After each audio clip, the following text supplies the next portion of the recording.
నమస్తే, welcome to Telugu రాజ్యం. నేను విద్య. వార్ 2 చిత్రంతో బాలీవుడ్ కి గ్రాండ్ ఎంట్రీ ఇవ్వబోతున్న ఎన్టీఆర్ మీద ఇప్పుడు అందరి దృష్టి నెలకొంది. టీజర్ విడుదలైనప్పటి నుంచి హృతిక్ రోషన్ తో ఆయన్ను పోలుస్తూ కొన్ని ట్రోల్స్ వచ్చాయి. ఎన్టీఆర్ లుక్ పై వచ్చిన కామెంట్లు, పాత్రపై వచ్చిన అనుమానాలు సినిమా మీద ఉన్న బజ్ ను కొంతవరకు తగ్గించాయనే టాక్ వినిపిస్తోంది.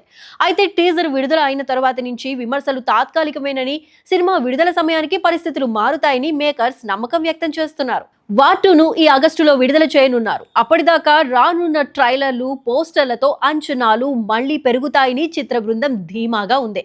ఇక యష్ రాజ్ ఫిల్మ్స్ బ్యానర్ తో ఎన్టీఆర్ దీర్ఘకాలిక ఒప్పందాలు చేసుకున్నాడనే వార్తలు కూడా ఇండస్ట్రీలో హల్చల్ చేస్తున్నాయి.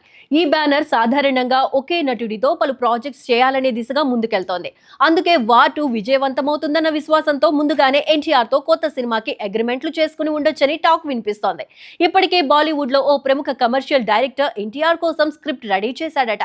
ఆ కథ వినగానే ఎన్టీఆర్ గ్రీన్ సిగ్నల్ ఇచ్చాడని సమాచారం. అయితే ఆ డైరెక్టర్ ఎవరన్నది ఇంకా క్లారిటీ రాలేదు. అంతేకాదు, ఓ తెలుగు దర్శకుడు కూడా యష్ రాజ్ ఫిల్మ్ బ్యానర్స్ లో ఎన్టీఆర్ తో సినిమా చేయబోతున్నారని టాక్ వినిపిస్తోంది.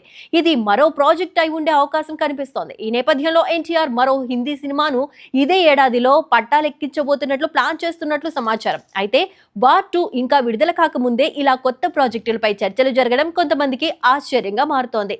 కొంతమంది అభిప్రాయం ప్రకారం వార్ 2 ఫలితాన్ని చూసిన తర్వాత నిర్ణయం తీసుకుంటే బాగుండేది. ఎన్టీఆర్ సాధారణంగా ఎంతో ఆచితూచి సినిమాలు సెలెక్ట్ చేస్తాడు.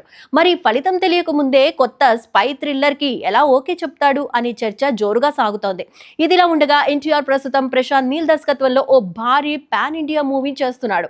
డ్రాగన్ అనే వర్కింగ్ టైటిల్ తో రూపొందుతున్న ఈ సినిమాను వచ్చే ఏడాది సమ్మర్ లో విడుదల చేయాలని ప్లాన్ చేస్తున్నారు. బాలీవుడ్ నుంచే కాకుండా మొత్తం ఇండియన్ ఫిల్మ్ ఇండస్ట్రీ ఎన్టీఆర్ ఎంపికలపైనే ఇప్పుడు చర్చ జోరుగా సాగుతోంది. ఈ వార్తల్లో నిజమెంత అనేది త్వరలోనే తెలుస్తుంది.